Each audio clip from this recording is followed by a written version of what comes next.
Estou suspirando aqui para começar a entrevista que a gente tem com o delegado de polícia, doutor Roberto Monteiro, da seccional do Centro de São Paulo, porque, doutor, a gente estava observando as imagens dessa situação, né, em que um comerciante foi encurralado e arrastado para fora do próprio carro, além de ser espancado por dependentes químicos da Cracolândia. Segunda-feira, ali por volta das 7 horas da noite, as imagens são chocantes, o medo, né, pelo qual esse motorista passou deve ter sido muito intenso.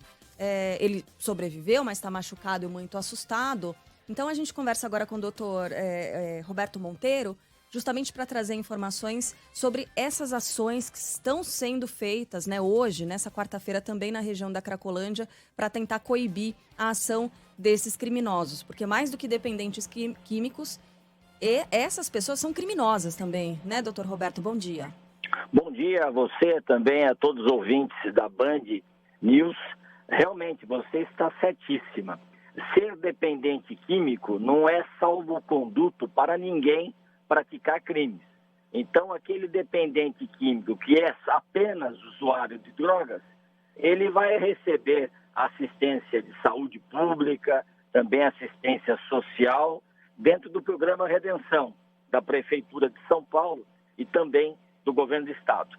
Agora, quando o dependente químico pratica crimes, como houve nessa situação, em que esse motorista estava passando ali debaixo do elevado e simularam um atropelamento, ele parou o carro e acabou sendo agredido e também o carro danificado por dependentes químicos. Nós tivemos a presença imediata de um policial militar, mas ele decidiu não fazer o flagrante e nós, então, da Polícia Civil, estamos já investigando, já temos a identificação desses dependentes químicos que serão responsabilizados criminalmente. Como eu disse e repito, ser dependente químico não é salvo-conduto para praticar crimes. Se você me permite também, e eu quero esclarecer aqui a todos os ouvintes da Band News FM, a Operação Caronte, ela é realizada há mais de 1 ano e meio aqui no centro de São Paulo. Quando nós começamos a operação, nós tínhamos em média de 3 a 4 mil traficantes e dependentes químicos ali na Praça Júlio Prestes, no centro de São Paulo, coração ali da Estação da Luz. Inclusive, depois de ações seguidas, que até hoje nós fazemos diariamente, algumas etapas também são cobertas totalmente pela imprensa, tem divulgação, inclusive pela Band TV, nós temos como resultado próximo de 200 traficantes presos. E também, na sexta fase, a responsabilização de dependentes químicos que estão usando crack, especialmente, à luz do dia, portando e usando. Porque também usar e portar droga no Brasil é crime. Pois é. Doutor, mas a gente recentemente trouxe aqui a informação justamente, né, da detenção para condução para a delegacia dessas pessoas que estão usando drogas aí a céu aberto, né, em plena luz do dia, que vão até a delegacia, assinam ali um termo circunstanciado e depois voltam, né, acabam voltando para os mesmos pontos, fazendo as mesmas coisas, porque a gente sabe que nesse caso a dependência química ela é muito cruel. Primeiro, pode acometer qualquer pessoa, e ela escraviza, né, de fato, esses dependentes. Mas aí, esse ciclo de levar essas pessoas até a delegacia para assinar um termo circunstanciado, ou de repente até ser indiciados mesmo por porte, né, e uso dessas substâncias, surte efeito mesmo? Será que não está sobrecarregando alguns agentes da Polícia Civil? Porque, no fim das contas, a pessoa vai acabar retornando, né, para o mesmo ponto? Surte efeito, sim. Pelo seguinte, essa sexta fase da Operação Caronte, ela já previa essa nossa intervenção no fluxo de dependentes químicos. Quando nós prendemos os maiores e também líderes do tráfico de drogas na antiga área da Cracolândia, todos ligados a uma facção criminosa, que vale a pena aqui ressaltar para os ouvintes, faturava, numa época de funcionamento total, com aquelas barracas, aquelas tendas em volta ali da Praça Júlio Prestes, nas ruas próximas, 200 milhões de reais por ano, segundo nossas estimativas. Então, nessa sexta fase, também há, como eu disse, a nossa incursão no fluxo de dependentes e eles são responsabilizados com o que a lei nos oferece, que é o artigo 28 da Lei de Drogas. Então, eles assinam o termo circunstanciado, são responsabilizados criminalmente, a maioria deles, é bom que se ressalte também, tem antecedentes criminais. E muitos deles estão cumprindo benefícios da Lei de Execução Penal, alguns com tornozeleira eletrônica. Então, eles são encaminhados ao juízo também criminal especial e lá o juiz analisa a conduta e pode revogar esse benefício. Mas o importante nessa toda essa ação é que também, em seguida à nossa atuação policial, agentes da Prefeitura de São Paulo, da Saúde e também da Assistência Social, oferecem tratamento para esses dependentes químicos. É bom que se diga que o prefeito Ricardo Nunes, ele tem se esforçado e investido muito nos CAPs, nos CIATs aqui de São Paulo. Cada CAPs desse custa, em média, R$650 mil por mês e oferece vagas para internação e para tratamento, para depois, no segundo momento do programa Redenção, haver a requalificação profissional do dependente químico, ex-dependente aí, no caso, e depois a reinserção no mercado de trabalho. Então, é uma ação conjunta, planejada, estratégica, que nós estamos realizando com muito empenho e responsabilidade, porque problemas complexos exigem soluções complexas também. Doutor Roberto, o senhor mesmo está mencionando, e a gente já se debruçou, fez muitas reportagens aqui no Grupo Bandeirantes de Comunicação, falando sobre a complexidade que representa a Cracolândia, né? O senhor mencionou a necessidade de vários braços, né? Braços da prefeitura, no acolhimento, no tratamento dessas pessoas, na reinserção, mas também a parte policial, né? De investigação, a parte criminal. A polícia, em algum momento, se sente enxugando gelo se a legislação não ajuda, ou seja, parte desses criminosos acaba voltando para os mesmos lugares? Veja, nós, sem dúvida alguma, e eu creio que todos os ouvintes concordam comigo, nós precisamos de uma modificação da legislação penal, que ela está ultrapassada diante da realidade que nós temos hoje na sociedade brasileira como um todo. Nessa questão da Cracolândia, nós seguimos os melhores exemplos internacionais, que baseia essas ações em relação às cenas abertas de uso e consumo de drogas, sempre com a presença de traficantes.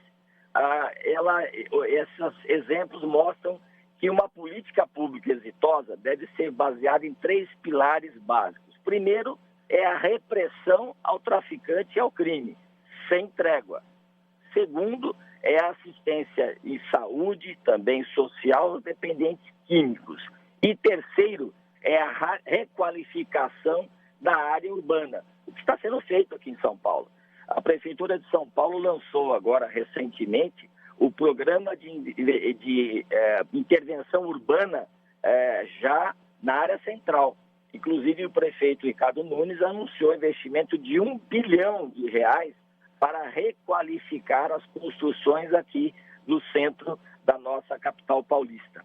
Então, esses 3 pilares devem estar presentes. Agora, como você muito bem salientou, com a sua experiência jornalística, a mudança da legislação se faz necessária, não só em relação ao tráfico de drogas, mas também em relação a outros crimes. Nós não estamos acompanhando com o arcabouço jurídico criminal toda essa modificação do próprio cotidiano social. Então, nós precisamos urgentemente de uma modificação, de uma atualização nas leis para que elas se tornem mais seguras. O grande equação aí nesse ponto é que o crime não pode compensar para o criminoso. Então, ele tem que saber que vai para a cadeia quando comete crime. Isso, sem dúvida nenhuma, está deixando a desejar no nosso país.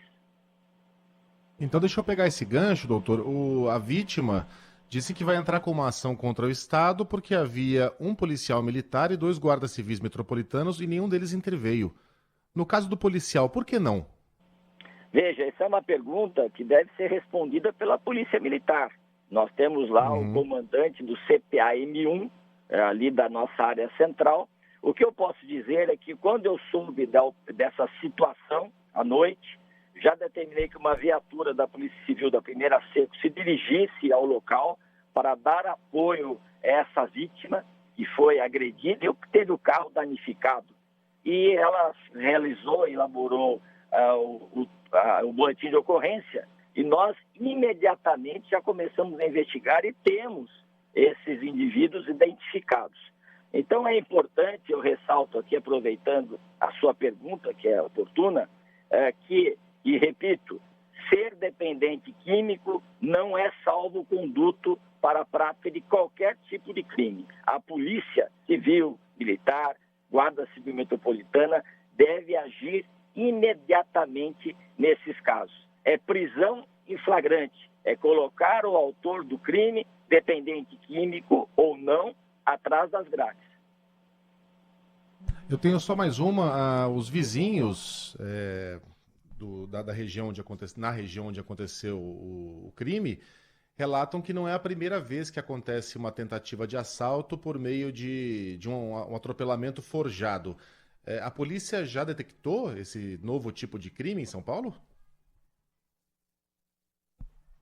Fizemos uma ação, a Polícia Civil de São Paulo, com apoio da Guarda Civil Metropolitana, e é da Prefeitura de São Paulo, a Subprefeitura da Sé. Aquela área toda, inclusive, estava muito cheia de lixo, ela foi limpa, e os dependentes químicos não gostam de limpeza e de ordem. Então, se movimentaram. Aquela área está sem dependentes químicos nesse momento. Então, é importante dizer, e a comunidade nos acompanha diariamente, a comunidade é muito ativa no centro de São Paulo, acompanha, cobra as nossas ações e sabe do esforço da Polícia Civil para combater o tráfico de drogas e para combater todo tipo de crime que é também praticado perto e próximo desses fluxos de dependentes químicos, que é muito menor do que nós tínhamos um ano e meio. Falei aqui, nós chegamos a ter quase 4 mil dependentes químicos e traficantes numa área que se tornou um gueto, que era proibida a entrada da polícia, das pessoas, em várias ruas em torno da Praça Júlio Prestes. Hoje, a realidade é muito diferente e com essa ação planejada, contínua, inclusive com muito empenho das autoridades, nós vamos resolver essa questão e a forma de solução é que eu falei, é repressão ao tráfico de drogas sem trégua, é assistência social e também de saúde àquele dependente químico que não comete crimes, é importante ressaltar isso, e também a requalificação do centro de São Paulo, a requalificação urbana que está em processo de execução. Esse é o Dr. Roberto Monteiro, delegado da primeira Delegacia Seccional do Centro de São Paulo. Doutor, muito obrigada pela atenção aqui com os nossos ouvintes. Bom trabalho para o senhor. Até a próxima. Eu que agradeço o espaço e a todos também ouvintes da Band News FM.